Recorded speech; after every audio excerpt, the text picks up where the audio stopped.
what do we mean when we say simple interest? Ayan. It is the charge on the loan amount called principal. Okay, principal amount. Meaning, that is actually payment regarding the money or the principal that you have been using, okay, or the principal amount that you loan, okay, okay. So whatever additional payment within that principal that you are returning it back to the one who lent you borrow that amount, it is called the simple interest or the interest. Now, how are we going to compute? How are we going to compute the simple interest? Normally, we make use of this one, a very simple illustration. Ayan. It says in here, we have the I, the upper one, okay? We have the P, we have the R, we have the rate. Now, what is I? That is interest, okay? What is P? This is the principal amount. What is R? That is the rate of interest or interest rate, okay? What is time?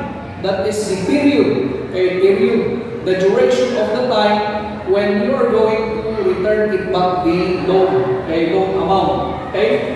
Now, meaning to say, how are you going to make use of this one? If you are given the interest, the principal, the time, how are you going to use this one? Meaning to say, this is the one that you are going to use when you derive formula.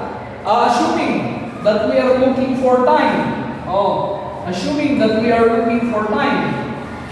What is our working equation? What will you do is you just close this one. The diameter in here is divisor. Okay, divisor. Okay? The vertical lines are always multiplication. Klaro tayo. So when I'm going to compute for the time, I will just close this one. What is in here now is interest divided by principal times rate. So meaning to say, I will be putting it in here, interest divided by principal times rate.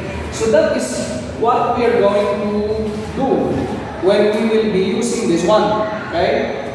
So again, what about if we are going to get the value of the interest? This one, interest. What is the working equation for the interest? You say, you cover that one. So the result would be interest is the product of principal, rate, and time. So principal, rate, and time. Okay? Now, what about if I'm going to look for the principal? Assuming that in the problem, given an interest, given an time, given an rate. In the problem, given an interest, time, and rate. So what is the unknown? Principal. What will you do? You just cover this one. Okay, just cover. Then, that is what we are looking. That is principal now. Principal now is the same as interest divided by rate times time. Okay? Interest divided by rate times time. So these are the working equation. Again, what about if we are going to look for the rate? Meaning to say, in a given problem, the interest is given, the principal is given, the time is given, but the rate is not. How are you going to get? You just cover this one. So I repeat, this one, diameter is division, the vertical line is multiplication. So what will you do? Rate is equal to what? As you can see, ayan. Interest divided by principal multiplied by time. Okay? Are you following? Okay, so that is how to compute the simple interest. Now, when we say simple interest, in addition to this one,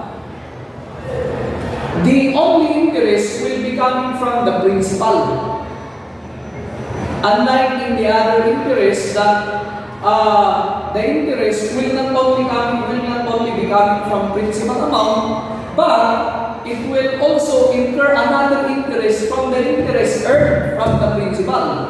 Okay, so that is the next kind of interest that we are going to discuss. That is the compounded interest or compound interest. Okay, so our focus is this one.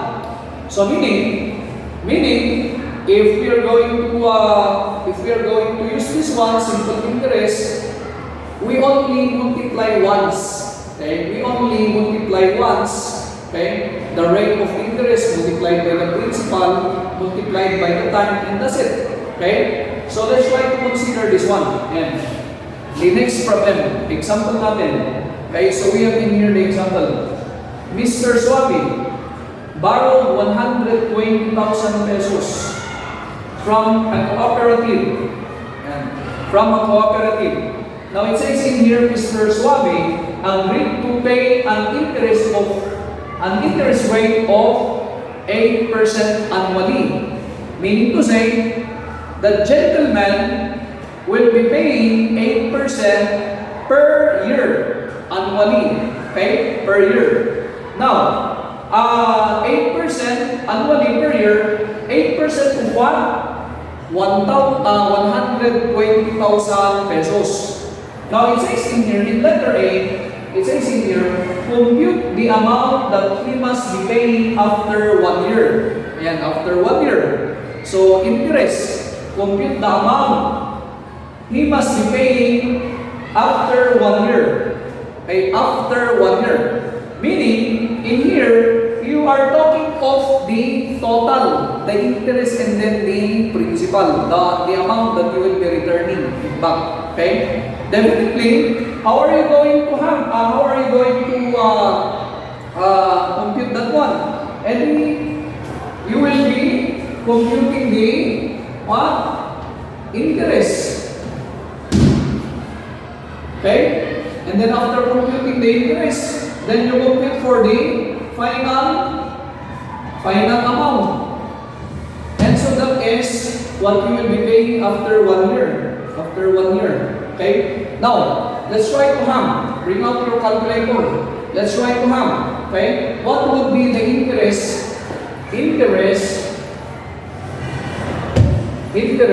after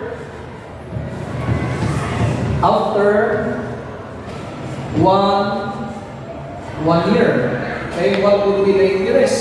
And we will be using the PRP, and interest is equal to principal times rate times time. Now, before we're going to multiply, what is this? This is the principal. Meaning to say, this is the amount being borrowed. So we call this one to be what? Principal amount. Okay, principal amount.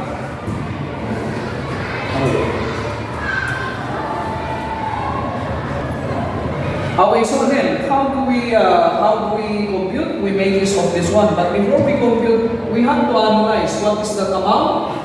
It is the principal amount. Now, what about this one? This is already the rate, okay? Rate of interest, okay?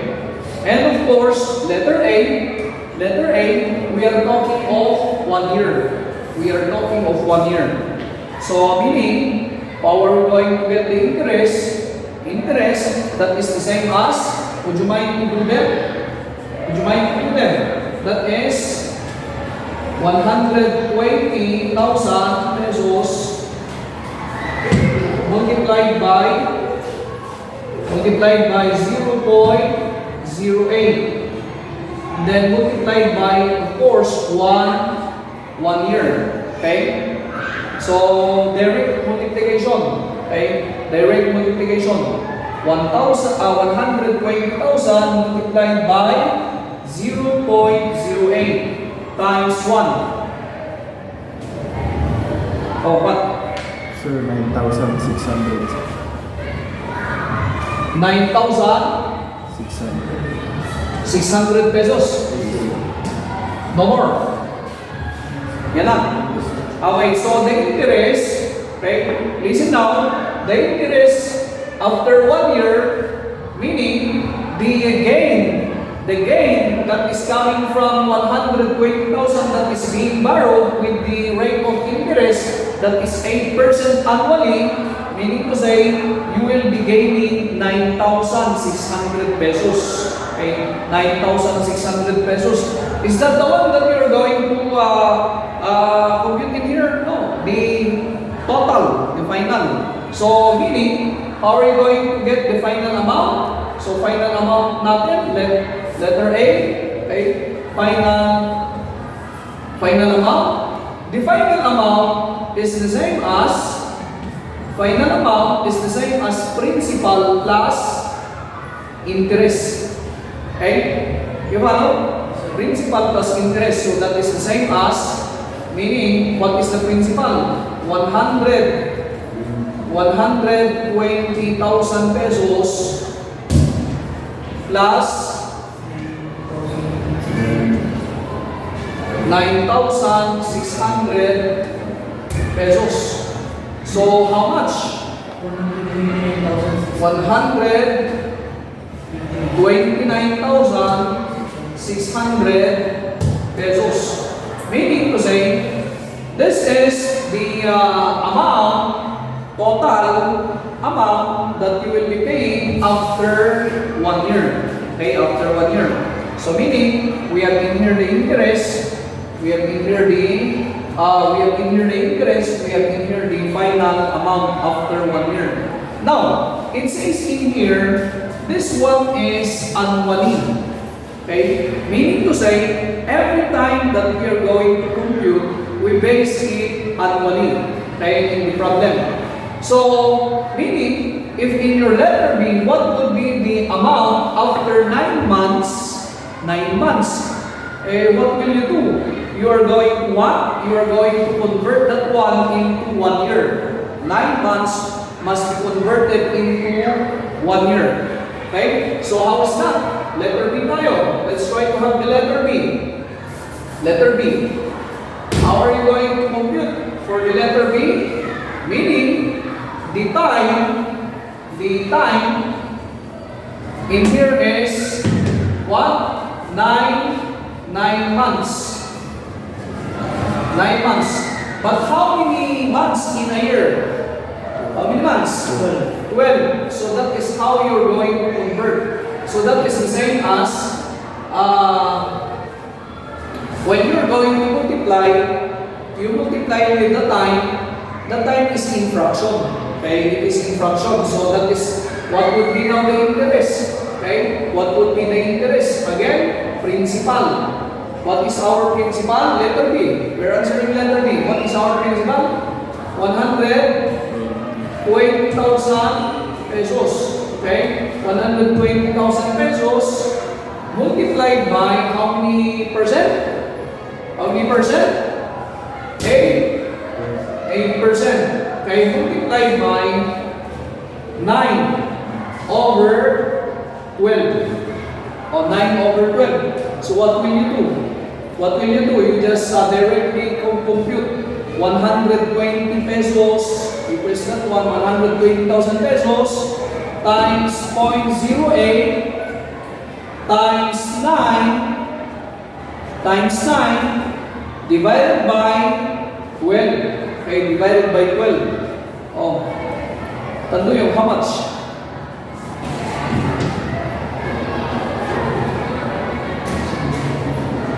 Konsulta? 7,200 pesos. Okay? 7,200 pesos. And so what would be now the final amount? Okay? Final amount after 9 months, final amount, again, that is principal plus interest. Nakukuha ba ito? Ha? Yes.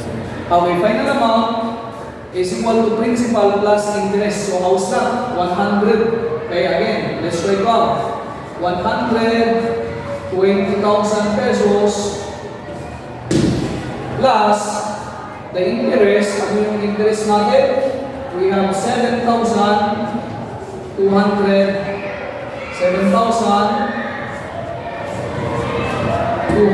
pesos. How much is that? 127. 127. 200.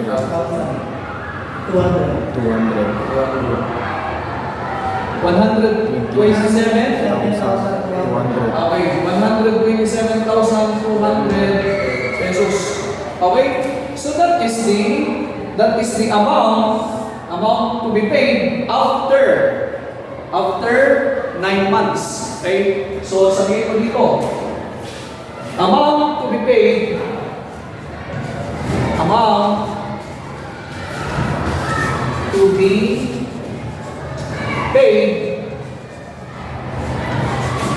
after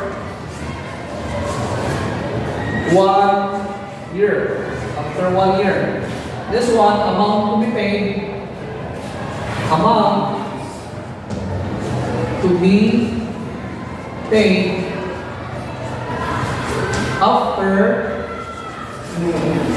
after 9